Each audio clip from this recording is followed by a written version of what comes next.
La mise en garde de Moody's à la France lundi a jeté un froid sur la douceur de ce lundi d'automne. La hausse durable des coûts de financement de la dette française fait peser un risque, affirme Moody's, sur le triple A français.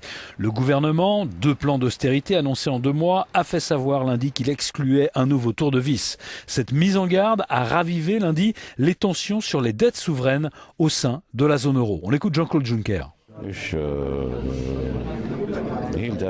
Je pense qu'il est imprudent de prendre position avant la décision finale de Moody's sur la note de la France.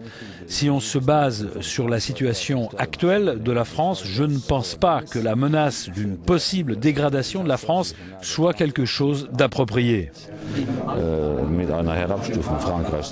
Le taux des obligations françaises à 10 ans s'est tendu jusqu'à 3,6% lundi et l'écart avec l'Allemagne est revenu à ses plus hauts niveaux, 170 points de base d'écart avec le Bund allemand qui sert de référence. Avant la mise en garde de Moody's, ils étaient redescendus à 150 points de base.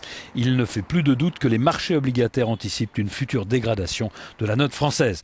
La tension était également sensible sur les taux à 10 ans espagnols. La large victoire de la droite en Espagne n'a pas entraîné de répit pour la dette espagnole sur les marchés obligataires. Le nouveau gouvernement devra obtenir des résultats et ce, malgré la détérioration régulière des perspectives de croissance.